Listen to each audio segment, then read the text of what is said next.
Good evening. My name is Peter Fitzsimons. You may know me as a sports journalist or an author. Tonight's program is an inspirational tale of sportsmanship, mentoring and redemption across 3 generations of Aussie rules footballers. Right at its heart is a young man by the name of David Conway. And when his life began to unravel 5 years ago, it was the legendary Carlton footballer Glenn Manton who rode to the rescue. This proved to be a case of history repeating itself in a profoundly moving way. This is the story of 3 men.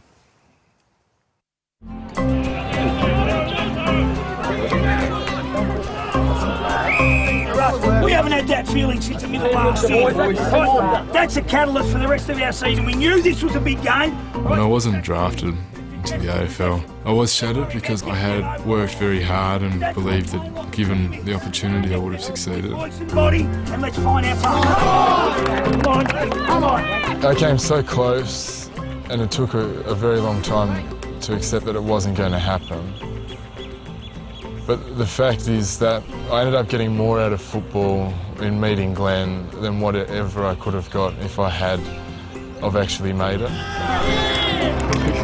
So how did he end up with you in that space when you were possibly in your darkest hour? Glenn was aspirational to be with because he was a famous footballer for the Carlton Football Club. And the magic that he's used has worked in supporting and changing David's life for the better. I was in complete despair. I did not know where to go or what to do, and I knew if I didn't do anything, we could lose our son, our only son. He embraced David unconditionally, and the friendship that stems as a result of that first initial meeting is just amazing. It's profound.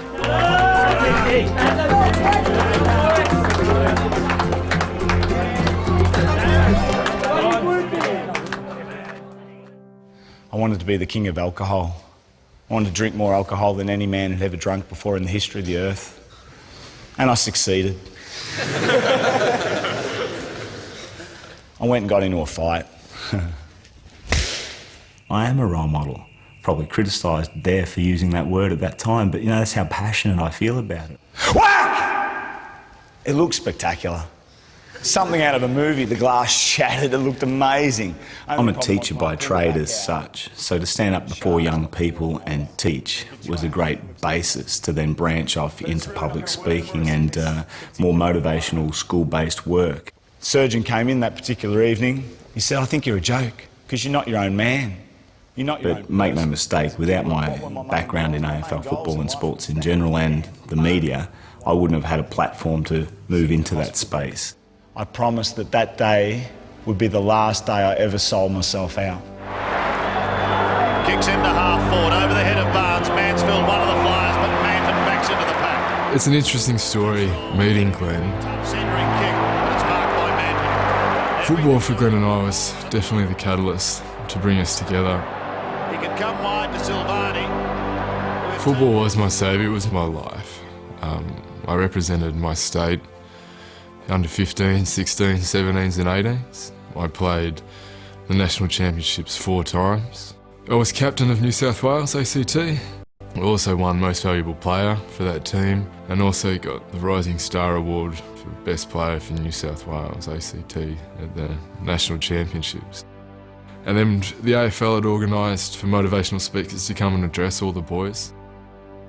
Anyway, Glenn Manton came through the door and I was stoked because Glenn Manton was a part of the 1995 Premiership side and that Carlton played in.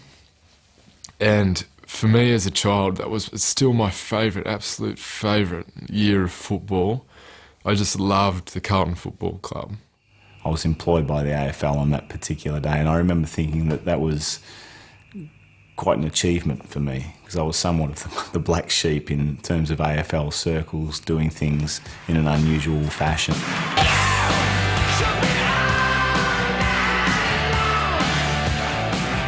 I just remember thinking, wow, the AFL have actually employed me to speak to some young people. I don't want to cock this up. I want to try and do a good job here and get it right. I started talking about a cake and we were all like, who is this guy? Like, it was completely from left field. He was so different, like he looked different, he dressed different. And he started speaking, and he sat there, and something right inside me just connected with what he was saying. It was like he was talking to my soul almost. And he spoke for weeks after the championships about how much it meant to him and that he seemed to understand what David wanted out of football and out of life. And for the first time, I think I found someone who really sort of clicked with who I wanted to be, like who I was, and who would understand where I'm coming from. And it was soon after that when, the football was over, there was no more training, that David fell into a really deep depression. That pink. Who's always this number? I like big fish. The Conways were very close-knit. We did everything together. Every Saturday we had a family property which all 5 families would go to. What you doing? Love your mum and dad! Woohoo! Dad has 5 brothers and a sister, and most of my childhood memories I spent with all my uncles and aunties and all my cousins on motorbikes and playing footy. It's just, we were very, very close. It was a great environment, I thought, to be involved in, and seeing the kids grow up. You know, it just never crossed our mind that there was a predator laying in the midst of all this.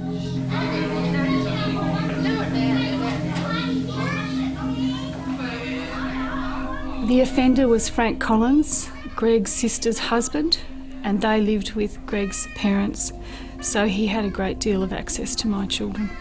I trusted this man. I always had family looking after my children, and they would be the prime carers if I went out. We'd had a party to go out 2-3 nights before Christmas, and we came back at about 1 o'clock in the morning. We picked David up, and I sensed that something was wrong. David was clearly distressed. The really bad night, I knew that I had to tell. I knew that when I woke up that it had gone too far. I was 8 years old, and I knew that it was wrong, and that even as a kid, I just knew that it was wrong, and that I just got up the courage, and I knew that when I hit him, I also said goodbye to my childhood. I knew that my family would fall apart.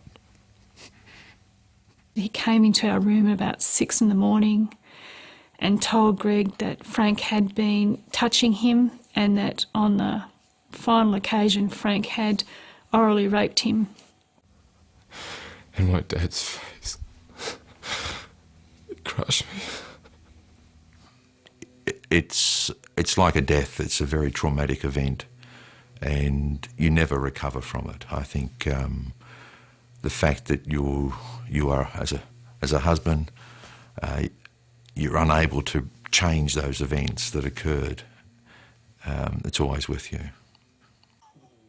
It was like being hit by a truck. We didn't know how to react.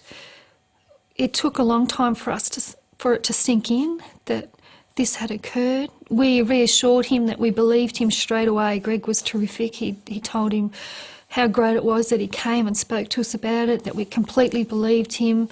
He was safe. We wouldn't put him in a position where he was anywhere near Frank. So we immediately assured him that he was okay.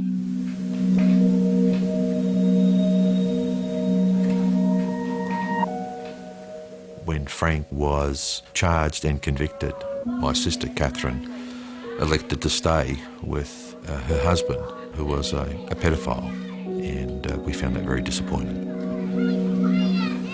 My son lost his childhood and the innocence of a child, the most precious years of your life, and he also lost access to his grandmother and grandfather and uncles and aunties and cousins that he was used to seeing every weekend.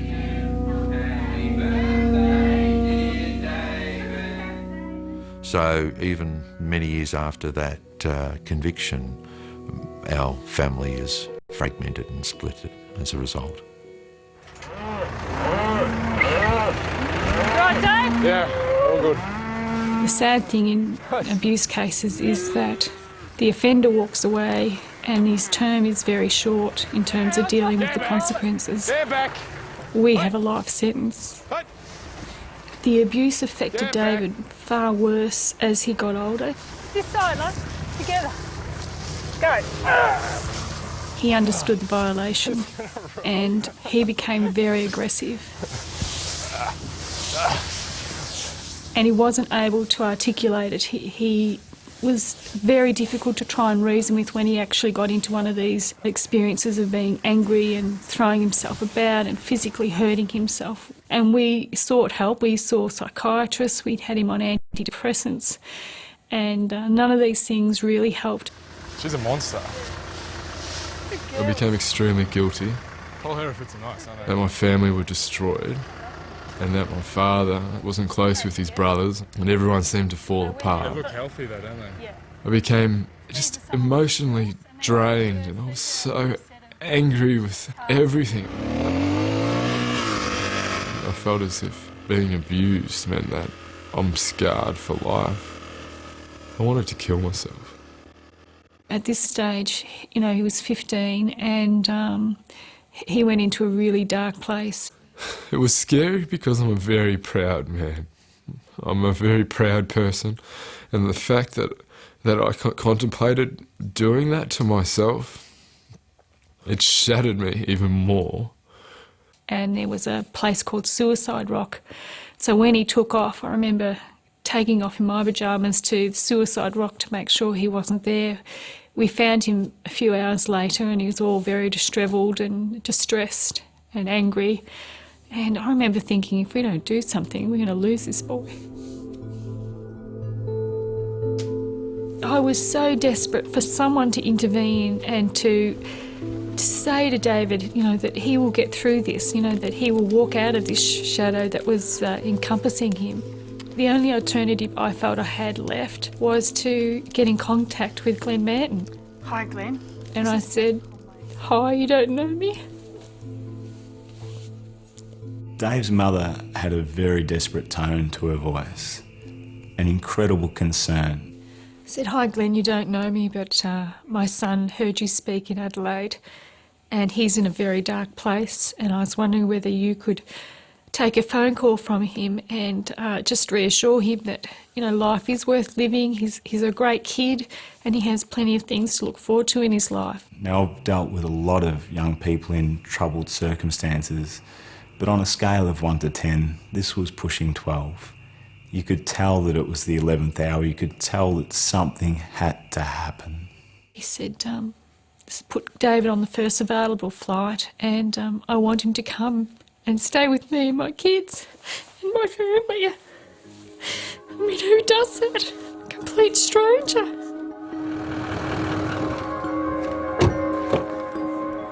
We didn't tell David. We just said that you were going to have a couple of weeks off, that we were quite concerned about his mental state and that he just needed time out. So my sister Lisa picked him up from the airport and drove him to Glenn's place and stopped at the door and said, David, grab your bag, get out and knock on the door. The door opened and it was Glenn Manton and he told me I was going to spend the next few days with him. Glenn Manton, come on in. Been expecting you. I was in shock. My auntie came up to me and said, David, it's all right, you can speak. I was, you know, he's my hero, he's one of my heroes. And I was going to spend a few days with him and I had no idea what that meant. And I couldn't have even imagined what he'd organised. And then he said, oh mate, we're going to go out, we're going to go to the gym. I was like, you kidding? It's 10 o'clock at night. You've got a fair set of legs on you now. It was the sort of scenario where you needed to cut to the chase, that he literally was one average thought away from taking his own life. And that's a horrible space to be in. That particular night, I think I set some PBs listening to your story. It really disturbed me, to say the least. And he was very honest and upfront with everything that had happened in his world and was happening at the time. I remember that night. We were there for a long time. It was late at night. I reckon a couple of hours? No, we would have left at 3 or 4 in the morning. Yeah. Dave was carrying significant baggage. He was off on the flight with well over the baggage limits, and I was just damned if I was going to allow him to go through life carrying all that baggage. I just trusted that you're on the same wavelength, and I knew that I could tell you. And You trusted yourself because you got highly emotional that night. yeah, I was shattered. He's just got an unbelievable talent. His skill is to communicate with youth. When I've been in heated situations, particularly with my parent relations. He would tell me that he didn't care what had happened, in the sense that it had happened. And there was not much that he could do about it, as much as it angered him. And what he genuinely cared about me was moving forward. Because I'd met a lot of people who felt sorry for me. You know, they'd really sort of pushed me into the box of being this kid that was sexually abused.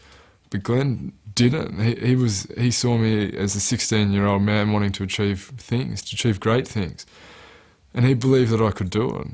The fact that I was sexually abused for him wasn't anything to do with who I was going to be in the future. There's a little jetty down here, mate.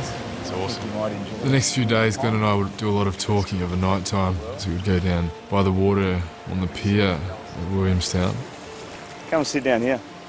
This is just a really nice space to take it all in. I come here all the time and just sit quietly. Be strong enough to... I had great experience in working with young people who had come from all sorts of negative issues in their life, some of them through sexual misconduct and so forth, but none that I had been so close to the flame with.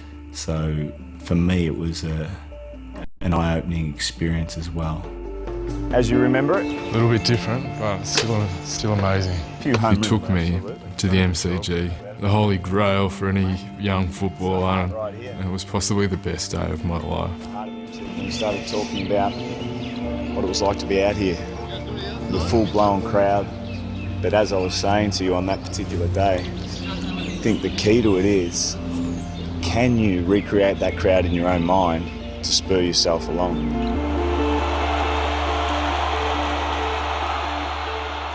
As somebody that was aspiring to play in the AFL, it was a real pick-me-up. I really started to believe that I could play there one day. You know, Glenn was able to do what the psychologists weren't able to do. And that engagement resulted in an upward spiral for David in a very positive way forward.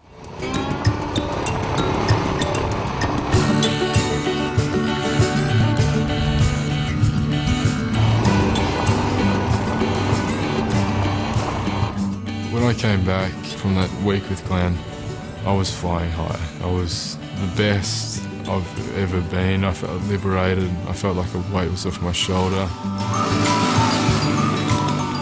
And I was so pumped up and believed that the future was where I was going. I was going to be able to achieve anything that I set my mind to. And I used to wonder why would he do this for a complete stranger? Why would he, invite me into his home and spend all this time with him? He's a busy man. And then I learnt that he had a mentor. He had someone too who helped him out. Epps runs in to make sure that Baldock doesn't whip the hand pass away. Baldock and Epps exchange words, and there's a little bit of how do you do over there. The players. His mentor was a man named by Alec Epps, who was a legend at the Essendon Football Club. Hotly pressed there by number 3, Smith of St Kilda, but Epps is going to get the free kick. Known as the Cooker, Essendon's Alec Epps is regarded as one of the most brilliant attacking half-back flankers the game has ever seen. Epps is leading in the race to the ball, picks it up nicely with one hand. Well, I'm Alec Epps' Dave, if you will. My story is very different to Dave's, but the bottom line, that common denominator is there. Somebody needed to step in and act as the conduit. Someone needed to act the rock. I'd recently just recovered from an injury which I sustained to my right elbow, where I put it through a 2.5-inch thick glass window, was told I'd never use my arm again in any way, shape or form. So my life was in a very tumultuous state. Young man, out on the town, looking to impress a woman or a girl, looking to impress friends/followers, looking to impress himself, beyond just the mirror. Alcohol, violence. All of a sudden, Alex steps in, and away we go. Well, Mance, this is where I made you, mate. You made me. Yeah, I you made didn't you. make me. You were nothing when you came dragged to me me. here. You were dragged nothing. me here. I wasn't nothing. I was something. But not much. And I told him that I would help him with the approval of the coach, which was Kevin Sheedy, that if he wanted me to help him, he had to abide by certain rules and that I had written down, you know. Things like he had to be on time and he must never answer me back because I'm right. I did challenge you. I remember the very first day I came down here. Yes. I came about 15 minutes late. I pulled up in my car. The music was blaring. I had some sunglasses on. Of course, it was sunny. Yes. And you went bananas at me. That's right. I told you to be here on time. You told me in no uncertain terms if I wasn't here on time from that day forward... Don't come. Don't come at all. In fact, I think it was peppered with expletives. He was one of those kids that had difficulty. He didn't like being told what to do by his mother.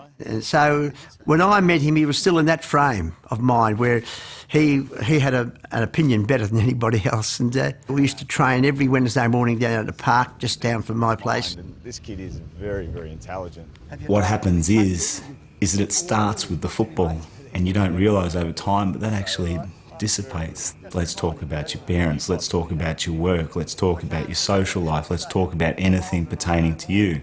This went on for years and years and years. But without Alec, I wouldn't even begin to possibly claim the success that I've had. He has been that influential. Your ball handling was appalling. Hearing the way Glenn talked about Alec, I desperately wanted to meet him. If it wasn't for the person that inspired Glenn, I don't know where I would be. And it's sort of that line, I guess, of paying it forward that I would like to see where it started. Oh, you got me? I'm Alec. Dave, how you going? I know who you are.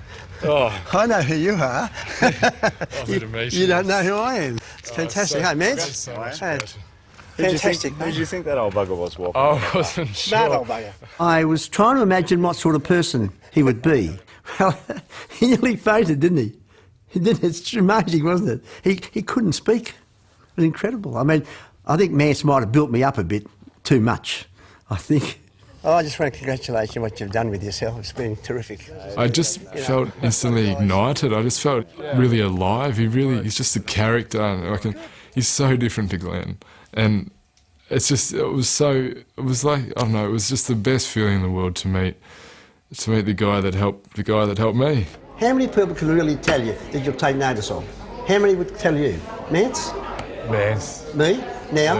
Yeah. The longer I stayed with him, the more I liked him. He's a fine kid. He's a good kid. Jedi Master. Yeah, right. I felt really good. I felt this was the end product of something that I'd done with Glenn, and I was just that proud that he'd done that with this young kid. And here it was in front of me, wasn't it? And it's just beginning. And I just thought, how fantastic is this? I mean, you just never know, do you, when you do something with somebody, where it's going to end up.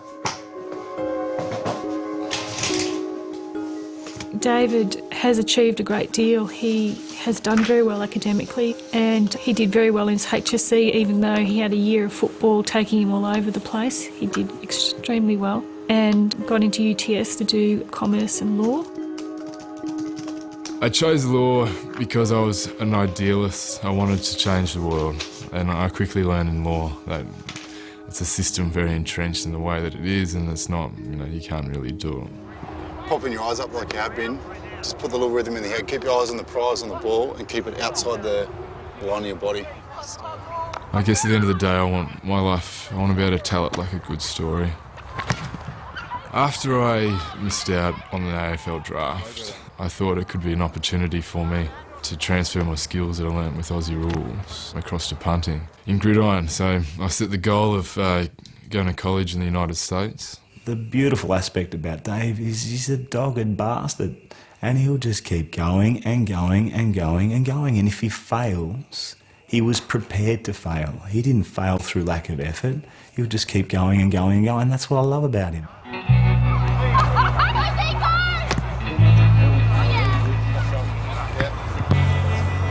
He's now been awarded a scholarship to Georgetown University for a 4-year degree, which we're just ecstatic about. It's a real privilege to have received admissions into the university, but to receive a full scholarship is quite extraordinary.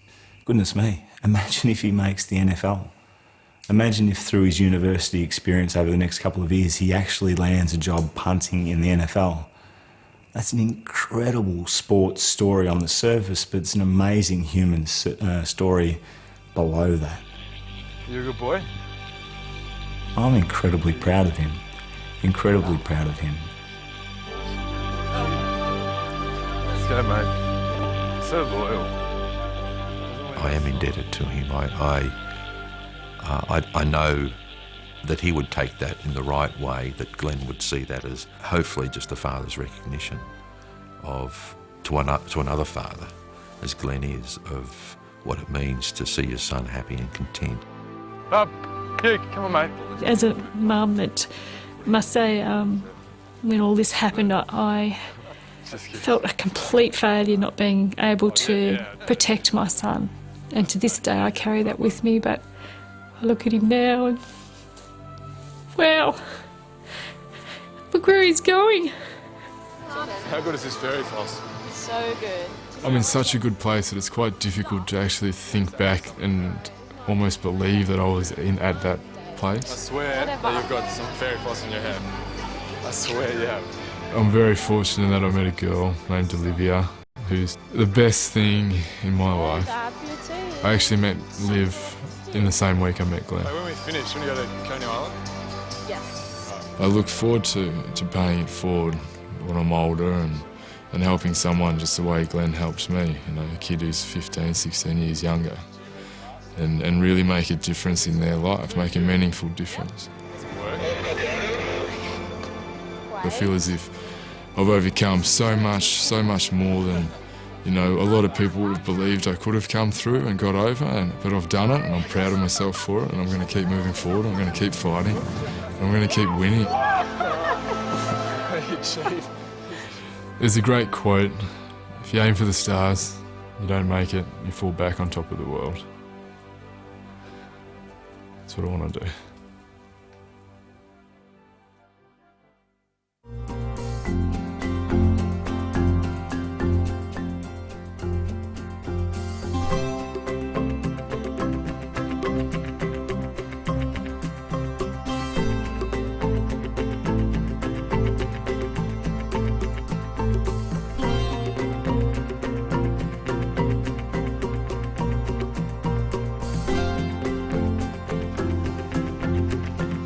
So we come down to earth much, Before bed, legs to lunch. Before, no school plans. So back here. 15 people maybe. Or do you want more?